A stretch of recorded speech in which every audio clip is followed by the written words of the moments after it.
Bonjour à toutes et à tous et bienvenue encore une fois sur la chaîne Sissa Mat Ako.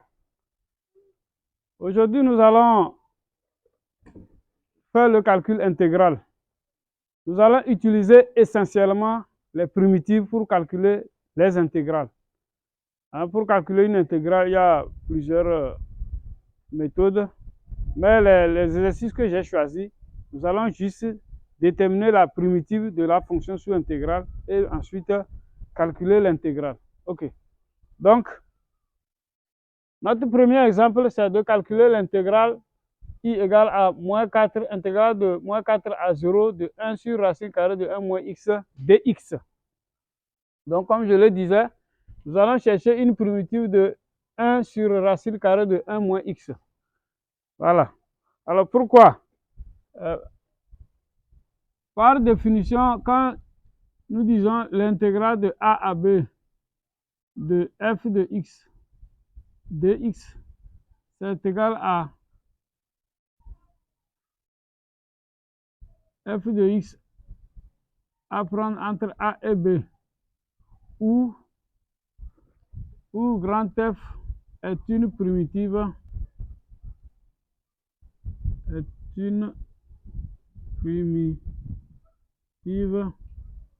de petit f sur l'intégrale. Bien, lorsque vous êtes devant le calcul d'une intégrale, vous devez utiliser vos yeux. Vous devez observer attentivement ce que vous avez devant vous. D'ailleurs, c'est valable pour tous les exercices. En mathématiques, les yeux comptent beaucoup. OK. Ici, quand nous observons déjà notre intégrale, alors quand nous prenons racine carrée de 1 moins x, bon, vous avez plusieurs formules vous permettant de calculer les intégrales. Je vais rappeler quelques-unes de ces formules.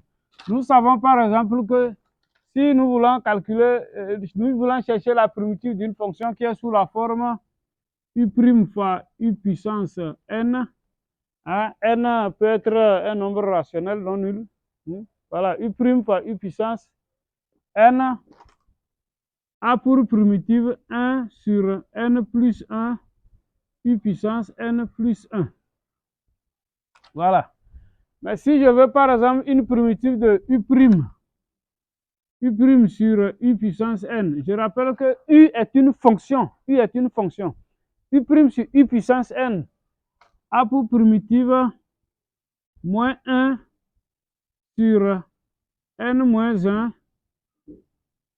u puissance n moins 1. Voilà. Une primitive de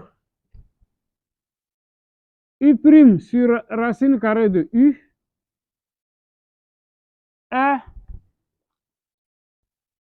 2 fois racine carrée de u. Nous avons aussi u' sur u. Une primitive de u' sur u est ln de valeur absolue de u. Ln de valeur absolue de u. Etc., etc. Bon, de toute façon, j'ai juste rappelé quelques formules qu'on doit utiliser dans le calcul des primitives. Il y a des primitives des fonctions élémentaires, vous devez connaître ça aussi. Bien, maintenant nous allons nous attaquer à notre premier exemple. Donc, alors, quand nous observons un peu, on peut remarquer que la dérivée de 1 moins x, ça fait moins 1. La dérivée de 1 moins x donne moins 1. Donc, 1 sur racine carrée de 1 moins x est de la forme. Alors, si c'était moins 1 au numérateur ici, on devait avoir u' sur racine de u. Donc, ça fait moins u' sur racine carrée de u, où u est égal à 1 moins x. Voilà. Mais tout de suite, je viens de dire qu'une primitive de u' sur racine de u est de racine carrée de u. Donc, notre intégrale i égale intégrale de moins 4 à 0 de 1 sur racine carrée de 1 moins x dx est égal à quoi? C'est égal à, entre crochets, moins 2 racine carrée de 1 moins x pris entre moins 4 et 0. Oui, il y a moins 1 ici. Donc, ça veut dire que il faut aussi multiplier la primitive par moins 1, c'est tout. Donc, quand vous appliquez cette formule, vous multipliez le résultat par moins 1. Voilà pourquoi j'ai le moins ici. Maintenant, nous allons calculer ça. Alors, donc, selon la définition, voilà, grand F de x, c'est-à-dire la primitive, c'est ça qui est entre crochets ici. Maintenant, nous allons calculer f de b moins f de a. Donc, ici, ça fait quoi? Quand je remplace x par 0, j'ai moins 2 racine carrée de 1 moins 0 qui fait 1, moins 2 racine carrée de 1 moins 4. Alors, il faut bien calculer aussi, c'est très important. Ce qui nous donne quoi? Racine de 1, ça fait 1. On aura moins 2 plus 2 racine carrée de 5. Voilà la valeur de l'intégrale i, la valeur exacte. Bien, maintenant nous allons calculer l'intégrale j. J égale l'intégrale de moins 1 à 0 de 1 sur 1 moins x dx. Donc, posons soit u égale à 1 moins x. Alors, en dérivant u par rapport à x, on a u' égale moins 1. U' est égal à moins 1. Donc, il nous manque juste un moins ici pour avoir u' sur u. Donc, ça veut dire que 1 sur 1 moins x est sous la forme moins u' sur u. Mais moins u' sur u, puisque je disais que u' sur u a pour primitive ln de valeur absolue de u. Donc, notre intégrale j sera quoi? J alors égale à, entre crochets, moins ln de valeur absolue de u. Valeur absolue de u, qui est 1 moins x.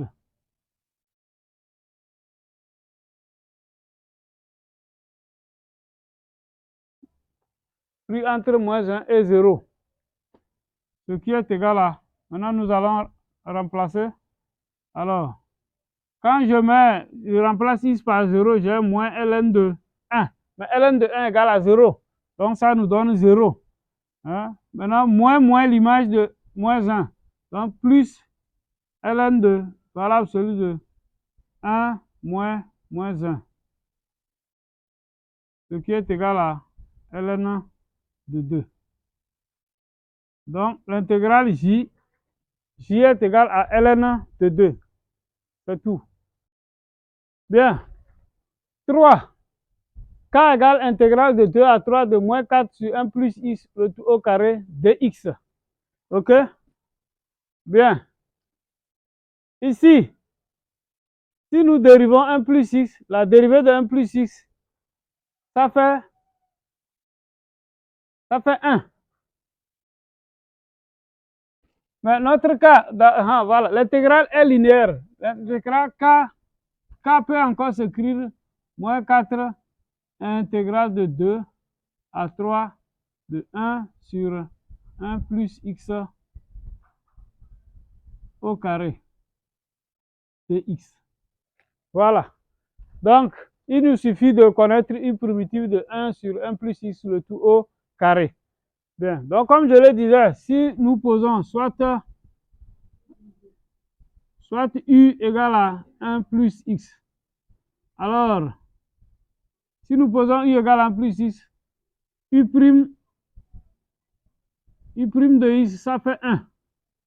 Donc, la dérivée de u, ça fait 1. Et nous voyons que c'est ça qui est au numérateur. Ça veut dire que k est, 1 sur 1 plus x carré sous la forme u' sur u carré. Donc, u' sur u carré, nous allons appliquer cette formule-là. U' sur u puissance n avec n égale à 2. Voilà. Donc, 1 sur 1 plus x au carré a pour primitive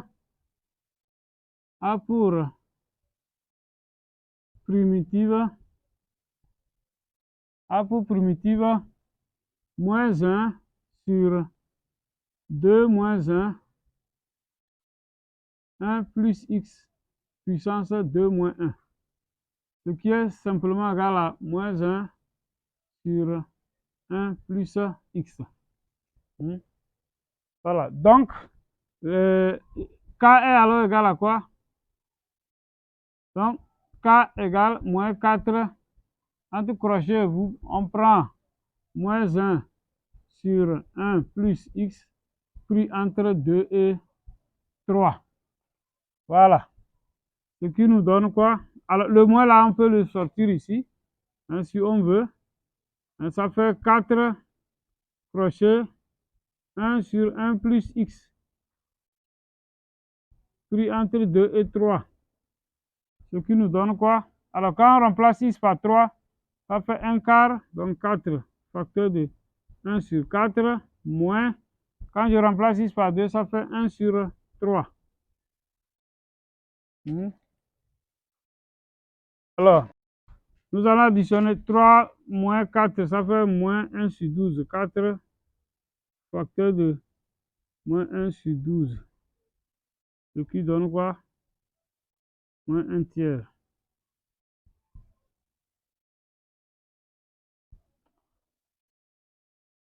Bien. Maintenant, nous sommes sur l'exemple numéro 4. Calculer la valeur exacte de L égale intégrale de 1 à E de ln x sur x dx. Ou bien somme de 1 à E ln x sur x dx. Alors, quand nous observons attentivement, nous savons que la dérivée de la fonction x associée ln x, ça fait 1 sur x. Mais on a écrit ln de x sur x. Alors, L peut encore s'écrire 1 à E de 1 sur x fois ln x dx, vous voyez? Donc, or, la dérivée de ln de x, ça fait 1 sur x. Donc, nous sommes ici avec une intégrale de la forme u' fois u. Voilà. Nous allons donc utiliser la première formule qui est ici. U' fois u puissance n a pour primitive 1 sur n plus 1 u puissance n plus 1. Avec n chez nous ici est égal à 1. Voilà. Donc, si je disais, si nous posons soit u égale à ln x, u' ça fait 1 sur x. Et 1 sur x fois ln de x est sous la forme u' fois u puissance 1. Donc, une primitive de u' fois u puissance 1, ça fait 1 sur 1 plus 1 u puissance 1 plus 1. Ce qui donne 1 demi de u au carré. Voilà. Ça nous donne 1 demi de u carré. Mais notre u, c'est ln x. Donc, finalement, voilà, L égale alors à quoi? Voilà, la primitive demi de ln de x au carré pris entre 1 et E. Voilà. Maintenant, nous allons calculer tout simplement. Ça fait demi ln de E au carré moins demi ln de 1 au carré. Mais nous savons que ln de 1, ça fait 0. Et ln de E, ça fait 1. Donc, ce qui nous donne 1 au carré, ça fait 1. Donc, nous avons demi. Ici, voilà, lui là, on dit ça fait 0. 0 au carré, ça fait 0. Demi fois 0, ça fait 0. Donc, notre intégrale, elle, est égale simplement à demi. Voilà. Bien. Nous sommes sur le dernier exemple de notre exercice. Voilà. Calculer la valeur exacte de m égale 1, somme allant de 0 à pi de sinus de t sur racine carrée de 1 plus sinus carré t dt. Bien. Hein, comme je vous le disais, il faut bien observer. Ici, on a compliqué un tout petit peu, mais bon, pas de souci. Nous allons voir ça au clair. OK? Bien. Alors, essayons de dériver 1 plus sinus carré t. Nous allons voir qu'est-ce que ça nous donne. Alors, si nous dérivons 1 plus sinus carré de t, donc je vais poser soit u de t égale 1 plus sinus carré de t. On a u' de t, ça fait, dérivée de 1, ça fait 0. Dérivée de sinus carré t, pour dériver une fonction à la puissance n, donc ça fait 2 fois dérivée de sinus t. 2 sinus t prime fois sinus de t exposant 2 moins 1. Donc ce qui donne dérivée de sinus de t, ça fait cosinus t. Donc ça fait 2 cosinus de t sinus de t. Voilà ce que ça nous donne. Bien, mais nous pouvons remarquer que 2 cosinus t sinus t, c'est quoi? C'est la duplication de sinus de t. Hein? Vous connaissez cette formule. Hein? Sinus de 2t, or sinus de 2t est encore égal à 2 fois sinus de t cosinus de t. Donc, nous pouvons donc dire que notre u' de t peut se comprimer simplement. Notre u' de t là peut s'écrire tout simplement sinus de 2t. Voilà. Donc, en écrivant u' comme ça, nous pouvons voir clairement que la fonction sous-intégrale est sous la forme u' sur racine carrée de u. Et nous avons dit que u' sur racine carrée de u a pour primitive 2 fois la racine carrée de u. Donc, en appliquant ça, notre m, il vient m égale entre crochets 2 racine carrée de u, qui est 1 plus sinus carré de t, sinus carré de t, pris entre 0 et pi. Voilà. Maintenant, nous allons calculer l'image de pi moins l'image de 0. Ce qui est égal à quoi? Quand nous remplaçons sinus pi, ça fait 0. Donc, nous aurons 2 fois racine carrée de... Si sinus pi fait 0, il reste 1. 2 racine de 1. Moins. Maintenant, l'image de 0. Sinus 0, ça fait aussi 0. Moins encore 2 racine carrée de 1. Donc, notre m est tout simplement égal à 0. 2 moins 2 égale 0. Voilà la valeur exacte de l'intégrale m. Bien, nous venons d'achever notre exercice. Merci beaucoup pour votre attention. Je vous souhaite bonne suite et à la prochaine vidéo. Merci.